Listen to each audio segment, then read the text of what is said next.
Good day everyone! Welcome for another video.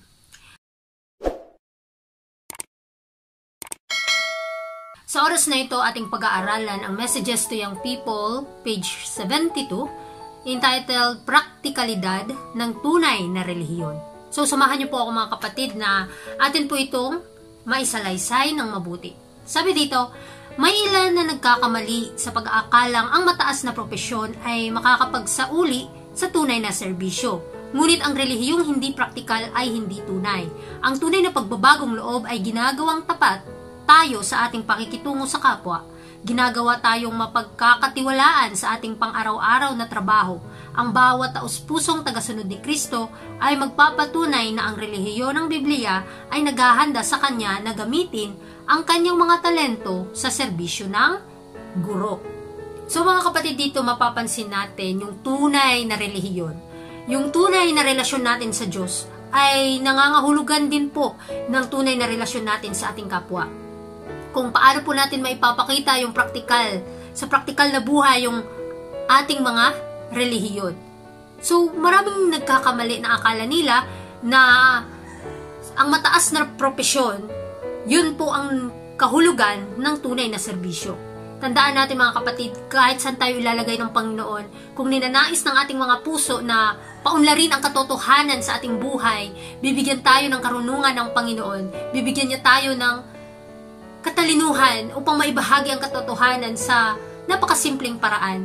Kahit hindi na natin maabot yung pinakamataas na propesyon dito sa mundo, as long as naglilingkod tayo sa Panginoon ng tapat, ipagkakaloob ng Panginoon ang mga bagay na ito para sa atin.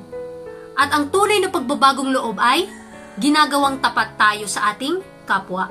So, kung tayo may relasyon sa Diyos, makikita po yan sa ating buhay. Makikita po yan sa praktikal nating pamumuhay, sa ating pakikitungo sa mga tao.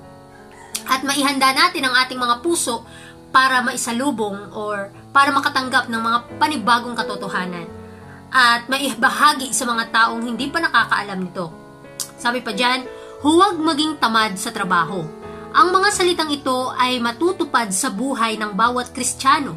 Kahit na ang iyong trabaho ay tila isang pasakit, maaari mo itong gawing marangal na paraan ng iyong paggawa. Gawin ito na para sa Panginoon. Gawin ito ng masaya at may dignidad na nagmumula sa langit. Ang mga marangal na prinsipyo na inilalagay sa trabaho ang gumagawa nitong ganap na katanggap-tanggap sa paningin ng Panginoon. Ang tunay na serbisyo ay nag-uugnay sa pinakamababang mga lingkod ng Diyos dito sa lupa, sa pinakamataas na mga lingkod niya sa mga korte sa langit. So dito mga kapatid, makikita natin kung sino yung mga naglilingkod sa Panginoon dito sa mundo, ay naglilingkod din sa Kanya doon sa langit.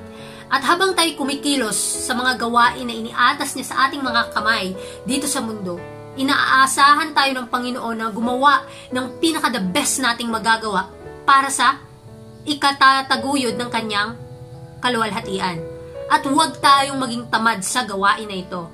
Dahil ang salita na kailangang maitupad natin ang katotohanan, bawat Kristiyano ay kailangang taus-puso nating maipagkakaloob ang mga katotohanan ito. Na kahit na sa ating praktikal na buhay o saan man tayo dalhin ng Panginoon, kahit na tayo ay nagsasakripisyo patungkol dito, tandaan natin, bibigyan tayo ng Panginoon ng kalinawan, ng kaisipan, ng mabuting pakikitungo sa kapwa at lahat ng bagay ating maaangkin kung gagamitin natin sa tama. So, ang marangal na bagay na atin pong ginagamit, na ito po ay nagmumula sa langit. Lahat ng bagay na ating naangkin, katalinuhan, mabuting kalusugan, ito po ay magiging katanggap-tanggap kung atin po itong gagamitin sa tama. Sabi pa dyan,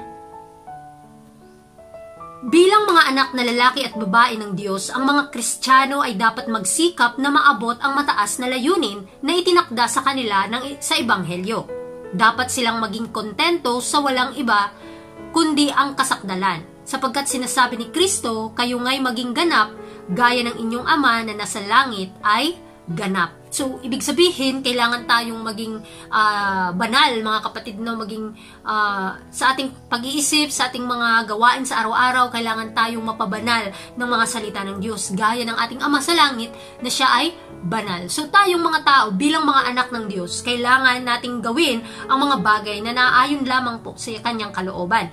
So, dapat natin itakda ang ating buong pagsisikap na maitaguyod ang ebanghelyo ng kaligtasan sa mga tao. Sa napakaliit na bagay, kung magagawa natin ito ng buong puso na para sa Panginoon, tayo po ay bibigyan ng pinakadakilang gawain pa sa hinaharap kung nagiging tapat po tayo sa maliliit na bagay. Ang napabanal na buhay, gawin nating pag-aralan ang banal na salita ng Diyos at isama ang mga banal na prinsipyo nito sa ating buhay. Maglakad tayo sa harap ng Diyos na may kababaang loob, araw-araw na itinatama ang ating mga pagkakamali. Huwag nating hayaang ang makasariling pagmamataas ay paghiwalayin ang ating kaluluwa mula sa Diyos. So, kailangang mapabanal ang ating buhay at sa pamamagitan nito, makikita ng mga tao yung ating karakter na ito po ba'y naiugnay sa makalangit na mga ahensya. So, tayo mga tao dito kumikilos, gumagawa sa gawain ng Panginoon, pinaparangalan po natin yung Diyos na ating pinaglilingkuran. At higit sa lahat, ipinapakita po natin yung pag-ibig ng Panginoon sa mga tao. So, gawin natin araw-araw, yung mga bagay na nagbibigay sa Kanya ng kaluwalhatian. Higit sa lahat, pag-aralan natin yung banal na salita ng Diyos para ating maunawaan ano pa ba yung dapat nating gawin para maipalaganap natin ang katotohanan. So, nangangailangan ang Diyos, nangangailangan ng mga tao na may mapagpakumbabang puso at handang itama ang mga pagkakamali. Kasi mga kapatid, tandaan natin, hindi tayo exempted sa mga pagsubok na ating pinagdadaanan ngayon. Alam natin na may mga darating pa na mga pagsubok para tayo ay subukan, para itest yung ating pananampalataya. At ninanais ng Panginoon na kailangan nating tanggapin yung mga disiplina ng Diyos sa atin. At hayaan natin na ang Panginoon po ang magdadala sa atin tungo sa tagumpay, tungo sa kaluwalhatian. At nawa ang ating karakter ay mamold na po sa pamamagitan ng banal na Espiritu ng Diyos. Huwag mag-imbak ng pakiramdam ng mataas na pagtingin na iniisip na ikaw ay mas mabuti kaysa sa iba. Tingnan ang sinumang nag-iisip na siya ay nakatayo, na baka siya ay mahulog. Ang kapayapaan at pahinga ay darating sa iyo habang isinasailalim mo ang iyong kalooban sa kalooban ni Kristo. So kung meron tayong karakter na nag-iisip tayo na mas mabuti pa tayo kaysa sa iba, nawa ay mawala po yan sa ating isipan, mawala po yan sa ating buhay, mga kapatid. Dahil kapag kasi Kristo na po ang nananahan sa ating mga puso, mas nakikita po natin na tayo po ay may diferensya. Tayo po ay mas mahina at nangangailangan sa katwiran ni Kristo. Wala po tayong magagawa sa ating mga sarili, bagkus si Kristo lamang ang ating tanging pag-asa para magkaroon ng ganitong karakter, magkaroon ng karakter ng Panginoon. At huwag nawa nating ipataas ang ating mga sarili, lalong-lalo na pagka tayo ay nakakaalam ng katotohanan. Malinaw na ibinabahagi ng Panginoon sa atin ang mga bagay na ito para atin pong lubos na maunawaan at maibahagi din sa iba. At kailangang ang ating ugali ay mabago, mga kapatid. Sabi pa dito, pagkatapos ang pag-ibig ni Kristo ay maghahari sa puso na dinadala sa pagkabihag ang mga lihim na pinagmumulan ng pagkilos. Ang mabilis at madaling magalit na ugali ay magiging banayad sa langis ng biyaya ni Kristo. Ang pakiramdam ng mga kasalanang pinatawad ay magdadala ng kapayapaan lampas sa lahat ng pagkaunawa. So tayong mga tao na nag-aaral ng salita ng Panginoon, mas atin pong intindihin yung ating kapwa pagka nakikita natin na sila ay nanghihina. At kung ang pag-ibig ni Kristo ang nananahan sa ating mga puso, mas nakikita pa po natin na tayo ay mahina, na tayo po ay nagkakamali at nagkakasala. Nawa ang maghari sa ating mga puso ang kaluwalhatian ng Panginoon kung papaano natin maibabahagi ang katotohanan. At nawa ito'y magdadala sa atin tungo sa pagkabihag sa kalooban ng Diyos. Dahil ninanais ng Panginoon na bawat isa sa atin ay mabago. Yung karakter natin, yung ating pag-iisip, ay magkaroon ng espiritual na bagay, magkaroon ng mga bagay na makalangit na magbibigay sa atin ng kalakasan at tagumpay sa mga huling araw. Kailangan po tayong mabuhusan ng huling ulan upang anuman yung mga pagsubok na ating pinagdadaanan, atin po itong malalampasan. At wag nawang maghari sa ating mga sarili yung pakiramdam. Kailangan ang ating Panginoon po ang maghari dito upang mabigyan niya tayo ng kapatawaran at malinisan sa lahat ng ating mga kasalanan. At nawa patuloy nating ihingi sa Panginoon yung patnubay na tayo po ay gabayan sa bawat araw nating, lalong-lalo na sa desisyon natin. Nawa hindi tayo maghari sa ating mga pakiramdam, hindi natin gawing sentro sa ating desisyon ng ating pakiramdam. Bagkus ang prinsipyo ng katotohanan, ang Panginoon po ang maghahari sa ating buhay. Sabi pa dyan, magkakaroon ng masigasig na pagsusumikap na mapagtagumpayan ang lahat ng bagay na salungat sa pagkaperpekto ng Kristiyano. Mawawala ang hindi pagkakaunawaan, ang sinumang dati ay pumuna sa mga tao sa paligid ay makikita na mas malalaki ang mga pagkakamali sa kanyang sariling karakter. So, meron tayong pagsusumikap na gawin sa ating buhay. Lalong-lalo na pagka pinaalam na sa atin ng Panginoon yung dapat nating baguhin sa ating mga sarili. Kaya nga, di ba, pagka the more nating tinitingnan si Kristo sa kanyang ugali, the more nating nakikita na ang ating mga karakter ay hindi karapat-dapat. So, kailangan tayong lumapit sa Panginoon, ihingi ang gabay sa Kanya. Gawin yung pinaka-the best nating magagawa para sa Kanyang gawain.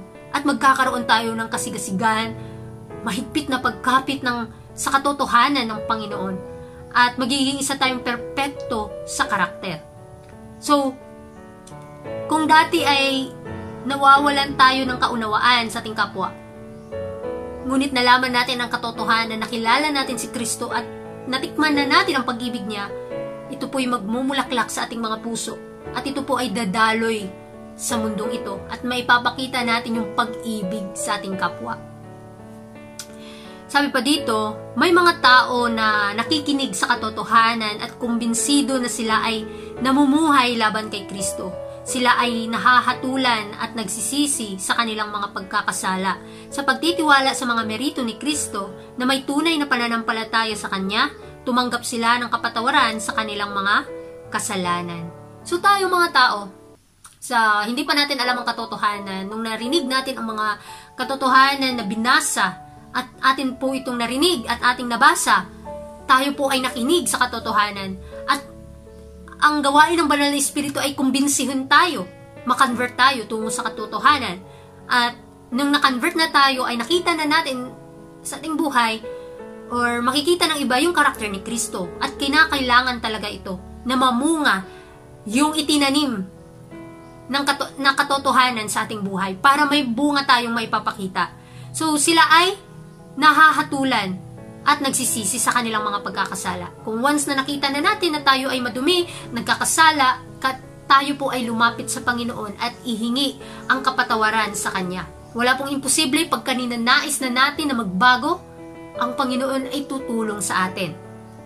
Sabi pa dito, habang itinigil nila ang paggawa ng masama at natututo ng mabuti, sila ay lumalago sa biyaya at kaalaman ng Diyos. Nakikita nila na kailangan nilang magsakripisyo upang makahiwalay sa mundo. At pagkatapos suriin ang halaga, itinuturing nila ang lahat na pagkawala kung makakamit lamang nila si Kristo. Sila ay nagpatala sa hukbo ni Kristo. So, kung once na alam mo yung katotohanan, natikman mo yung pag-ibig ni Kristo, natikman mo yung pag-ibig ng Diyos sa buhay mo, doon ka nakusa na susunod sa Panginoon. At habang tinitigil na natin yung paggawa ng kamalian at kasalanan, tayo po ay lalawak ang ating pangunawa at magkakaroon tayo ng katalinuhan na nanggagaling sa langit at tayo po'y lalago sa biyaya at kaalaman ng ating Panginoong Jesus. Kaya mga kapatid, isipin natin na tayo ay lumalakbay lamang dito sa mundo at naghahasik lamang po tayo ng katotohanan. Nawa ang ating mga pinaghahasikan ng katotohanan sa ating buhay mismo ay magbunga ito. Kasi kapag nagbunga ito, malaking impluensya ang maidadala natin sa mga tao. Kaya anuman yung depekto natin, mga kahinaan natin sa ating buhay, ipagkaloob natin sa Panginoon. Handang-handa niya tayong tutulungan, anuman ang ating kabiguan. Kaya magiging matagumpay tayo pag ang Panginoon ang ginawa nating sentro ng ating sarili. Ang digmaan ay nasa kanilang kaharapan at sila ay pumasok dito ng may tapang at kasiyahan. Nakikipaglaban sa kanilang likas na mga pagnanasa at makasariling hangarin at dinadala ang kanilang kalooban sa pagsunod sa kalooban ni Kristo. Araw-araw nilang hinahanap ang Panginoon para sa biyaya na sumunod sa Kanya at sila ay pinatatatag at tinutulungan. Ito ang tunay na pagbabagong buhay. So mga kapatid, sa ating pakikipag-ugnayan sa ating Panginoon, dito yung proseso. Patuloy natin hinihingi sa Panginoon yung proseso kung papaano natin mapaglalabanan yung pagnanasa ng ating mga sarili. Kasi sa ating buhay mga kapatid, hindi natin kayang paglabanan ito kung nagnanasa lang tayo sa ating mga sarili. Bagkus, ang Panginoon lang ang may kakayahan na makapanagumpay sa ating buhay. Kaya nawa unahin natin ang Panginoon. Wala pong imposible sa Kanya. Pagka ang buhay natin ay nakasentro sa Kanyang plano, tayo po ay mananagumpay sa mga huling araw. At tandaan natin, yung pagbabagong loob, yung pagbabago ng ugali ay nasa Panginoon po nang gagaling.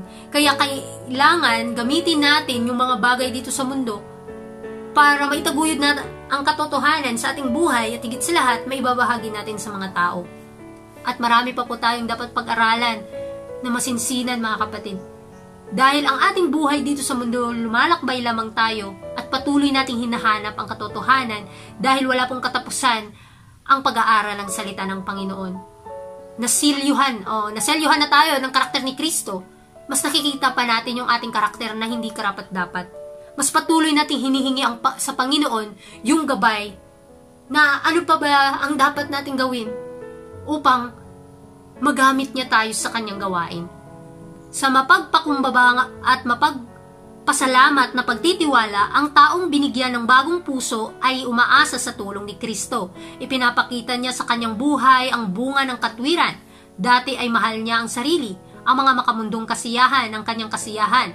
Ngayon, ang kanyang Diyos ay naalis na sa trono. At Diyos ang naghahari ng kataas-taasan. Ang mga kasalanang dati niyang minamahal ay ngayon ay kinamumuhianan niya. Matatag at tiyak siyang sumusunod sa landas ng kabanalan. Ito po yung tunay na pagbabagong loob. Kung nakikita natin sa ating mga sarili na nawawala na po tayo ng lakas or nawawala na yung interest nating magkasala, dito po yung proseso ng pagpapabanal ng Panginoon sa atin. Kaya hayaan natin na yung Panginoon yung kikilos sa ating buhay para tanggalin niya yung mga depekto ng karakter at mabago tayo. At mamatay yung ating mga sariling pagnanasa. Kasi diba nakikipagdigma tayo sa ating mga sarili. At mahirap pakipaglaban dahil sarili mo yan. Ngunit walang imposible sa Panginoon kung lalapit tayo sa Kanya, isusurrender natin yung ating kahinaan, lalong-lalo na yung sarili nating mga pakiramdam, mga emosyon, na ito'y humahad lang sa gawain ng Panginoon. Kailangan natin ipagkaloob na sa Kanya upang tayo ay Kanyang magamit. At nawa maisentro yung katotohanan sa ating isipan at magkaroon tayo ng pag-iisip na gaya ni Kristo. Sabi dito, mga lubid ni Satanas. Ang mga sakit ng tungkulin at ang mga kasiyahan ng kasalanan ang mga lubid na ginagamit ni Satanas upang itali ang mga tao sa kanyang mga bitag. Ang mga handang mamatay kaysa gumawa ng maling gawa, ang tanging mga matatagpuan na tapat. So dito na po papasok kung sino po yung tapat sa Panginoon. Kung ano man yung pinagdadaanan natin, sakripisyo o ano pa man yung kapalit. Kapag tayo naninindigan sa katotohanan, tutulungan tayo ng Panginoon na makapanagumpay kung pinapractice nating sundin yung pinakamaliit na bagay na katotohanan, na kalooban ng Panginoon. Kaya mga kapatid, ituon natin ang ating mga sarili sa katotohanan, sa kaluwalhatian ng Diyos, kung ano yung kanyang kalooban. Dahil gagamitin po ng kaaway mga kapatid, ang mga kasiyahan dito sa mundo, yung pagnanasa natin, o ano pa man yung mga inaalok niya sa atin para mawala tayo sa paglilingkod. Ipagpapalit na lang ba natin ang ating mga sarili sa mga temporaryong bagay? Posibleng maging mayaman ka pero malayo ka sa Panginoon. Mga kapatid, tandaan natin, Ano man yung mga posisyon natin dito sa mundo, ano man yung naangkin nating mga bagay, magiging walang kwenta ang lahat ng ito. Kung wala ang Panginoon, wala si Kristo sa puso mo. Kaya ano man yung pagsisikap mo ngayon, nawa ay magsikap tayo para sa kaluwalhatian ng Panginoon. Gawin po natin ang buong lakas, buong talino, buong katapangan, na maiaalok natin ang ating buong puso sa kanyang paglilingkod. Kaya nawa ang katotohanan maghari sa ating buhay, may pakita sa ating praktikal na pamumuhay upang marami tayong mga kaluluwang maidadala sa paanan ng Panginoon. Kaya muli, maraming salamat sa inyong pakikinig and God bless sa ating lahat.